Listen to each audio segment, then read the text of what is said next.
No outro lado do mundo, lá na Oceania, está uma região conhecida por pequenas ilhas tropicais e grandes cidades modernas. Entre florestas, montanhas, praias e ruas está a divisão do Pacífico Sul da Igreja Adventista.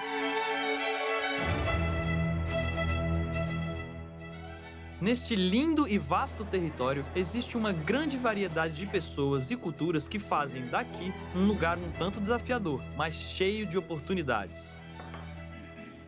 Aqui a igreja já conta com mais de 500 mil membros e 2.000 igrejas, mas 80% disso está em um país especial, Papua Nova Guiné, junto com as ilhas do Pacífico.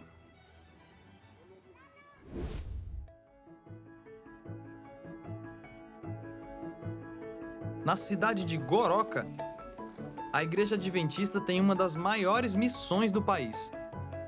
Dirigindo pelas lindas estradas da região central de Papua Nova Guiné, é difícil não notar os sinais da Igreja Adventista do Sétimo Dia. Algumas vezes por ano, as igrejas locais se reúnem para celebrar o sábado, e se tem uma coisa que dá para encontrar aqui, é música, muita música.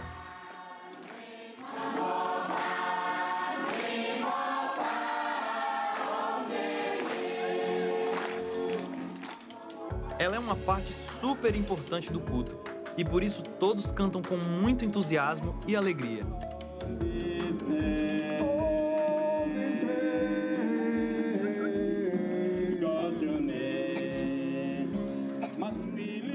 E como em qualquer outro culto, aqui o pastor também traz mensagens de encorajamento para os que enfrentam desafios como cristãos. A diferença é que esses desafios podem ser crenças tribais, superstições ou a língua. Em Papua Nova Guiné, se falam mais de 800 línguas. É o país com mais línguas no mundo e por isso pregar por lá é um pouco mais difícil. Mas existe uma língua que é universal, a comida. No final do culto, todos se reúnem para desenterrar a comida, literalmente. Mumu é um prato típico da região. Se quiser fazer em casa, você vai precisar de um buraco na terra, isso mesmo, um buraco na terra, pedras quentes, folhas de bananeira e vegetais. Enterre tudo e deixe cozinhar por algumas horas. Uma delícia! Esta é uma tradição que todos podem desfrutar juntos e, sem dúvidas, é uma experiência incrível.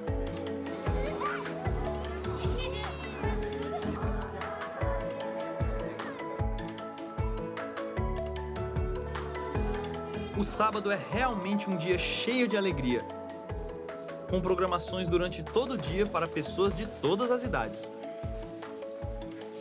A Igreja Adventista no sul do Pacífico começou em 1891, quando Ellen White, cofundadora da Igreja Adventista, chegou na região, sendo basicamente a pioneira do trabalho aqui. Ela morava em Corambong, na Austrália, um pouco longe, mas o seu trabalho como missionária e escritora criou a base para os primeiros esforços da igreja no sul do Pacífico. Hoje, o legado desses primeiros missionários continua e a mensagem do Evangelho é pregada por toda a região. Ainda existem lugares um pouco difíceis de chegar, mas seja como for, as pessoas irão aprender mais sobre Deus, seja ouvindo sua própria língua, cantando uma música ou compartilhando uma boa comida.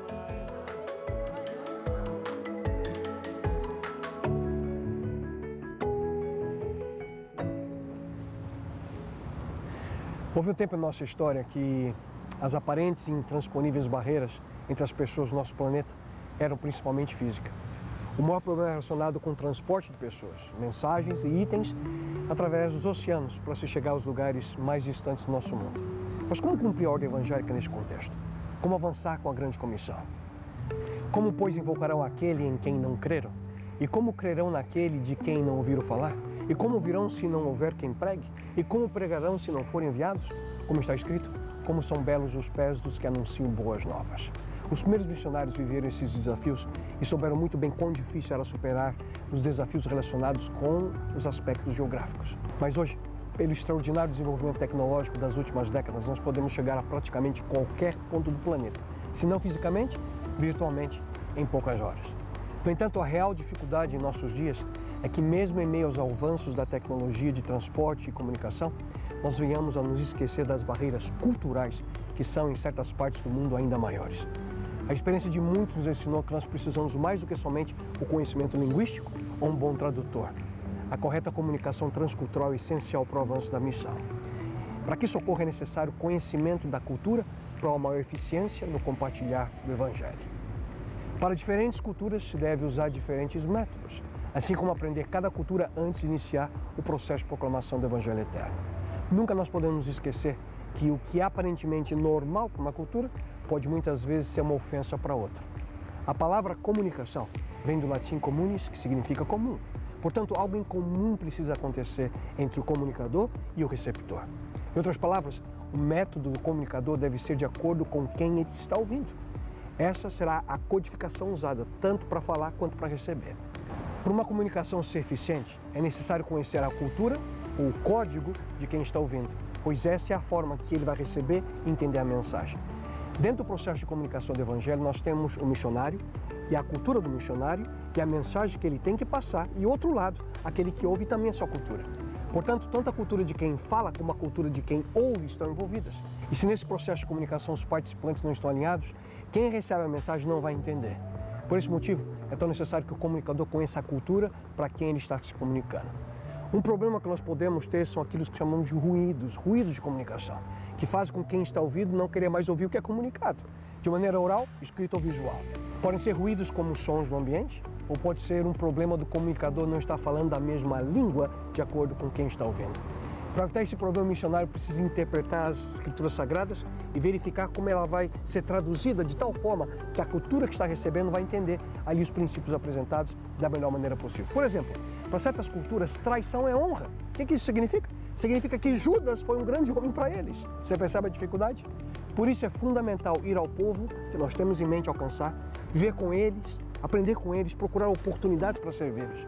E o ideal é começar com aquilo que ele já sabe, para depois a gente ensinar novos conceitos e princípios através desse ensino participativo. E aqui 3 princípios devem guiar todos aqueles que estão envolvidos em missões transculturais. O primeiro deles é a vontade de Deus, segundo a grande comissão, que todo homem, língua, nação tem a oportunidade de ouvir sobre a salvação através de Jesus Cristo. Segundo aspecto, as autoridades do governo são ordenadas por Deus, independentemente de ter ou não o reconhecimento e soberania dele. E o terceiro aspecto, nós não podemos esquecer de que quando as leis de Deus e as leis dos homens entram em conflito, os verdadeiros seguidores de Deus devem obedecer às leis do Criador ao invés das leis dos homens.